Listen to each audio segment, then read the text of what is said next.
Hey guys, Mr. Harper Smith here. We are going to be starting to talk about something called composition of functions.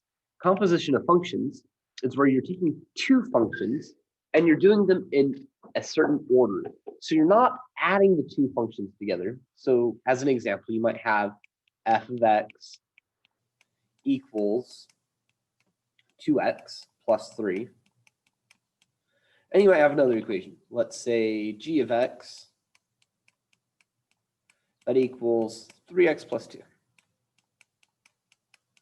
Okay, they're both equations. Now, there's times that you can add these equations together. There's times we've subtracted them, and we've added polynomials. We've added these monomials together. We've added, we've multiplied, we've subtracted, we've done a whole bunch of things. But a composition is slightly different. What a composition of function is if we look at this one here where we have f of g of x, it means that you take your f of x function to, and instead of writing x, we're going to do a set of parentheses, plus 3. That's my f equation. Okay, now my g of x is 3x plus 2. That goes inside. What, Hoppa Smith? That is crazy. I know, it's new. It's different. I get it. It is. Instead of adding them together, instead of subtracting, instead of multiplying, we are taking one equation and putting it into the other equation. All right. So whenever we see the equation nested inside of another equation, we call this a composition of functions. Now let's look at what that means on a graph. Okay. We only start with the innermost function, and it says g of negative 6.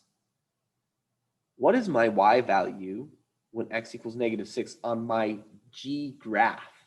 Well, that's going to be this graph right here. So at negative 6, looks like I am at negative 6. Well, that's easy. Okay. So I know that g of negative 6 equals negative 6. So what if I just replace the g of negative 6 with negative 6?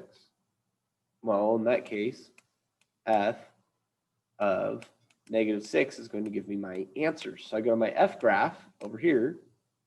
I go to negative 6. The answer is 3. Let's see if that's right.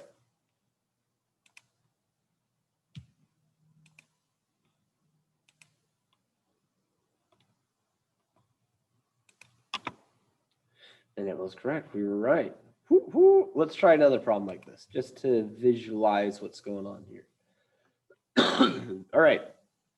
So we have f of 6 is nested inside. So I first need to figure out what is f of 6.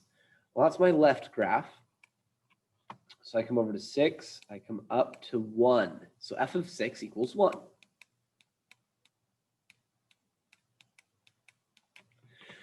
So if f of 6 equals 1, well, what's g of 1?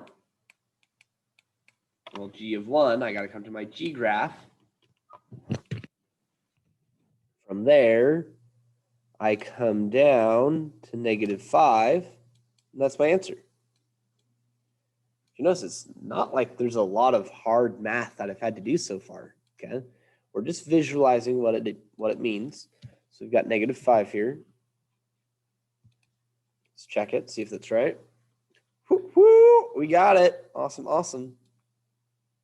Let's try another one. I like getting these right.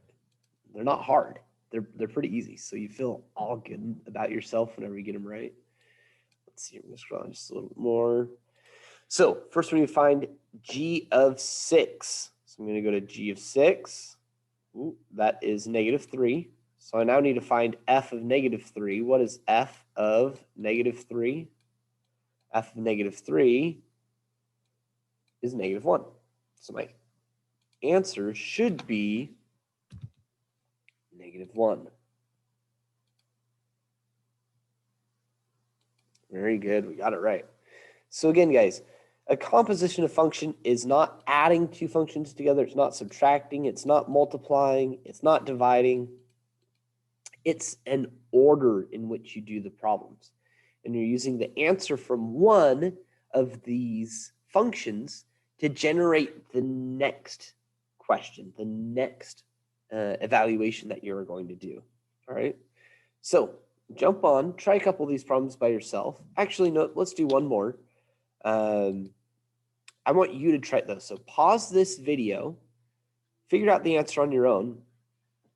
When you think you've got it, let me know. Well, unpause the video and just keep watching. I'll do it. All right, here we go. The correct answer here is f of -4. So f of -4 is 2. So now I've got to find g of 2, which is going to equal 3. So g of f of -4 is 3. Another way to write that is just g of 2 equals 3. It's kind of like a treasure hunt. You're going from one equation to the next until you finally get your answer, which in this case is 3. Here we can even check it. There we go. Awesome, awesome. Okay, the time is yours. On your mark, get set, go.